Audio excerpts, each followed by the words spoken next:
All right, welcome to Chapter 9 of The Art of Public Speaking, 13th edition, McGraw-Hill Publishing, all rights reserved. Again, remember this is not intended for my profit, but only for use of my online students in my online class. All right, so let's get down to the basics of organizing your speech.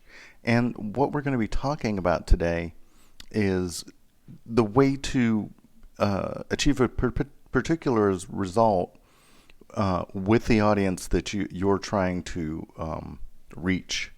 So the biggest thing to remember is, depending on the length of your speech, you really want to keep it to about 2 to 5 main points. Now, I would suggest for the two big speeches that we're doing, for the informative and the persuasive speech, that you keep that to 3, because the 5-minute mark, which is what we're kind of shooting for in both of those speeches, 3 points is going to probably be your best bet on that. So just keep that in mind. You don't want to have a bunch of points in a 5-minute speech, because you'll never get to everything. Okay, so the first way you might organize, so these are what we call patterns, is what we would call chronological order. So you do it in the order of time pattern. So for example, one way you might look at this is to say esports began in the 1980s as a friendly competition amongst friends. In the 1990s, esports became a global phenomenon esports became a global phenomenon during the 90s. And then esports flourished through official tournaments in the 2000s. And then their fourth point, so maybe they're given a little bit longer speech: esports today draws more viewers than many traditional sports leagues. So that's just kind of here's what happened in each of these decades, and here's where we are today. That would be a chronological speech. The next one would be spatial order, and I would say this is the one that probably people use the least, and it follows a directional pattern. So an example, if we're talking about the different parts of a hurricane, you might say at the center of the hurricane, so start at the center, is the calm, cloud-free eye. Surrounding the eye is what's called the eye wall, the dense ring of clouds that produces the most intense wind and rainfall. And then rotating out around the eye wall are large bands of clouds and precipitation called spiral rain bands. So we've basically moved from one part of the hurricane to the other to kind of describe what that is. That's a spatial arrangement. In many speeches, you'll use causal order. So your main points are going to show a cause and effect relationship between something. This can be used for an informative speech, but often we use it for persuasive speeches, and it might appear in what we would call a problem, cause, solution. And we'll talk maybe a little bit about that in a minute. So, but the first example that they give would be: the United States faces a growing shortage of trained nurses in all parts of the country. What's the effect of this? Well, if the shortage continues, it'll put a strain on the healthcare system, on the entire healthcare system. So that's cause and effect. But often when you're doing a cause and effect, you don't want to just leave people with the effects and not give them any answers. And that's why I say sometimes you want to have a problem, cause, solution, or cause effect solution kind of speech that you would use in a persuasive speech. Problem solution is just kind of a shorter version of that. So basically, problem solution: puppy mills are a serious problem across the United States. Solving this problem requires that legislation and individual initiatives. So we need state laws, and we need people to stop using puppy mills. So those are that's your problem, puppy mills, your solutions. It's two-pronged, and that would give you 3 points. The way to solve the puppy mill problem is to legislate when and where people can raise pets, and then also by not buying those pets from from puppy mill or organizations that use puppy mills to sell. Topical order is basically what most everybody will be doing on the informative speech. You're just dividing your main points into logical, consistent subtopics. So, for example, if you were talking about Josephine Baker, she was an entertainer that captivated audiences in Europe and America.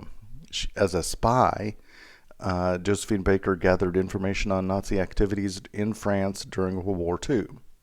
And then finally, your third key point is, as a civil rights activist, Josephine Baker worked for racial equality on a variety of fronts. So those things aren't necessarily directly related in a way other than they're all three important points about Josephine Baker. So that's a topical order. And that's what most, I think, from looking at everybody's informative speeches, that's what most of them fell into, was topical order. So some things for your main points: make sure that you keep information separate. Don't be talking about the history of the city and then as part of your talk about the history of the city, you mention the food. Have a different main point about the food. Try for some pattern of wording. If you go back and look at the ones that we just went through, you'll notice that I'll give you an example. Let me go back to one. Let's see, where's that? Okay, so you'll notice there's a particular pattern. Esports began in the 1980s as a friendly competition. Then you see kind of a repetition of esports became a global phenomenon during the, okay. So you'll notice that word patterning where esports is starting at the beginning of the sentence and it's working its way till the decade. So I just wanted to kind of point that out and show it to you. All right. So also balance the time you devote to each of your main points. So in a 5-minute speech, the introduction should be about a minute long, and your conclusion should be somewhere between 30 and 45 seconds. So you should take the remainder of the time and kind of think about dividing that by 3 and giving each of those points about that same amount of time. Now, they don't all have to exactly fall on the exact amount of time, but if one of your main points is a minute and 15 seconds, the others shouldn't fall further away than like a minute and a half. You don't want them to be, one point to be a minute long and then the other 2 points to be 2 minutes each. You want them to be similar in length. We've talked about supporting materials. So that is very important. That's the thing that keeps your audience knowing what's going on, helping them understand complex situations or complex concepts, giving them statistics to know about the value of what you're talking about. So make sure you have supporting materials. Use connectives, which is part of what we would call our transitions. So words or phrases that are going to connect ideas. So in our transitions, we want to have things like an internal preview or an internal summary.